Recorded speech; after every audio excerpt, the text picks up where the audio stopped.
سوال یہ کہ اسلام سے پہلے جو لوگ وفات پا گئے لیکن ان تک اللہ کا پیغام نہ پہنچا، یعنی انجیل میں تو رد و بدل ہو چکی تھی لیکن کوئی ان تک پیغام حق لے کر نہ گیا، تو ان لوگوں کو سزا ہوگی یا نہیں؟ کیونکہ ان تک تو اللہ رب العزت کا پیغام پہنچا ہی نہیں تھا، تو ان میں ان کا کیا قصور تھا؟ سیدنا عیسیٰ علیہ نبینا علیہ الصلوۃ والسلام اور میرے اور آپ کے پیارے آقا صلی اللہ علیہ وسلم کے درمیان تقریباً 600 سال کا وقفہ ہے، اور جن 600 سالوں میں بقول فقہاء اور مفسرین کے اور محدثین کے، چونکہ تورات میں بھی، زبور میں بھی، انجیل میں بھی بہت ساری تبدیلیاں کی گئی تھی، اور صرف اگر آپ موسیٰ علیہ نبینا علیہ الصلوۃ والسلام کی کتاب کو دیکھیں گے تو ان کے حواریوں نے اس میں سے الگ الگ چپٹر بنائے تھے۔ عیسیٰ علیہ نبینا علیہ الصلوۃ والسلام کی کتاب میں بہت سارے انہوں نے تبدیلیاں بیان کی تھی اور تبدیلیاں کر چکے تھے اس میں سے۔ تو دونوں عرصوں کے درمیان سیدنا عیسیٰ علیہ نبینا علیہ الصلوۃ والسلام اور حضور نبی اکرم صلی اللہ علیہ وسلم بارک کی درمیانی جو زمانہ ہے، اس میں سے جو لوگ ان عرصے میں اللہ رب العزت کی وحدانیت کے قائل رہے ہیں کہ جنہوں نے اللہ رب العزت کی وحدانیت کو مانا ہوگا اور کوئی شرک کا کام نہیں کیا ہوگا، یعنی بتوں کو کوئی سجدہ نہیں کیا ہوگا اور نبیوں کا انکار نہیں کیا ہوگا، تو وہ زمانہ، اس زمانے کو کہتے ہیں فطرت کا زمانہ۔ تو وہ فطرت کا زمانہ، اچھا ایک فطرت کا زمانہ وہ ہوتا ہے کہ جس فطرت پہ بچہ پیدا ہو جاتا ہے، کہ جب بچہ پیدا ہو جاتا ہے تو حدیث شریف میں ہے کہ وہ فطرت پہ پیدا ہو جاتا ہے۔ اس فطرت سے کچھ لوگوں نے، مفسرین اور محدثین نے اس فطرت سے دین کا نام لیا ہوا ہے۔ فَأَبَوَاهُ يُحَوِّدَانِهِ أَوْ يُنَصِّرَانِهِ، پھر ماں باپ اس بچے کو یا یہودی بنا لیتے ہیں یا نصرانی بنا لیتے ہیں۔ لیکن جو کریم آقا صلی اللہ علیہ وسلم اور سیدنا عیسیٰ علیہ نبینا علیہ السلام کے درمیان کا زمانہ جو تھا، اس کو فطرت کا زمانہ کہتے ہیں۔ ان میں سے جن لوگوں نے اللہ رب العزت کی وحدانیت اور شرک نہیں کیا، انہوں نے بتوں کو سجدہ نہیں کیا اور انبیاء کا انکار نہیں کیا، تو بھلے وہ شرائع سے بے خبر ہی کیوں نہ رہے، تو وہ لوگ جو ہے نا، وہ اللہ رب العزت کے حکم سے وہ لوگ بخشے گئے ہیں۔ انتہائی باریک مسئلہ آپ نے چھیڑا ہے، کیونکہ اس میں سے جو مخالفین ہیں، جو عقائد اور نظریات میں مخالف ہے، وہ یہی مسئلہ چھیڑتے ہیں، اور العیاذ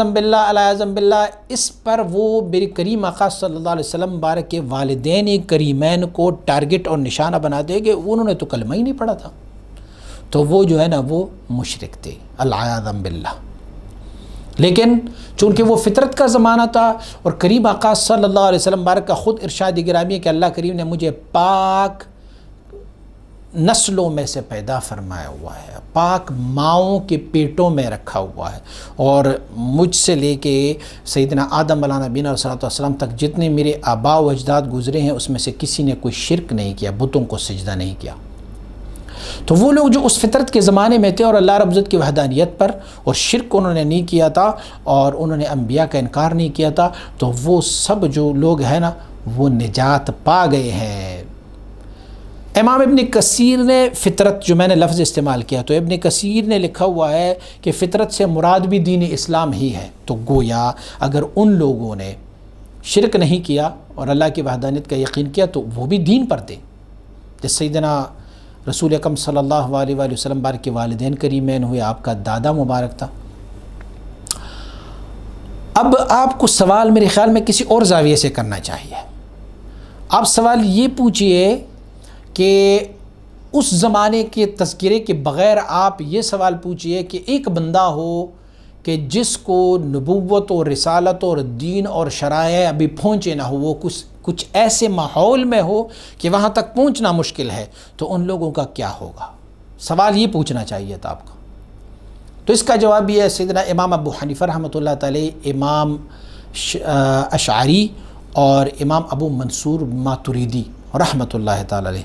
ان کے مسلک کی نزدیک شاہق الجبل، ایک بندہ جو بالکل پہاڑوں کی چوٹیوں میں رہتا ہے، نیچے اترتا نہیں ہے،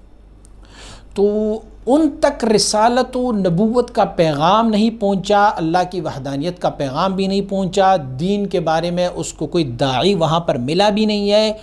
تو آپ مبارکین فرماتے پھر بھی ان پر اللہ کی وحدانیت لازم ہے. کیوں؟ اسی لیے کہ ان کے پاس ایک عقل سلیم ہے. وہ اس کو سوچے کہ یہ آسمان جو اوپر کھڑا ہے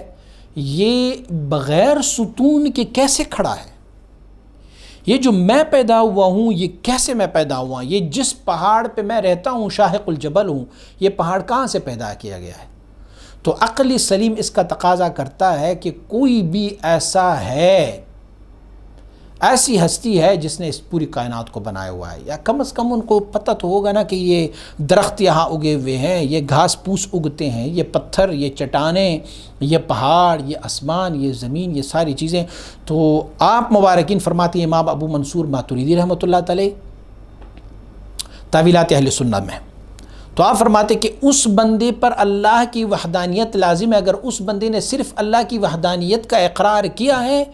بقیہ کوئی شرائع ان تک پہنچے نہیں ہے، تو یہ بھی باعث نجات ہے ان کے، لیکن اس پر بھی اللہ کی وحدانیت لازم ہے. ہاں اس بندے نے اللہ کی وحدانیت کا اقرار نہیں کیا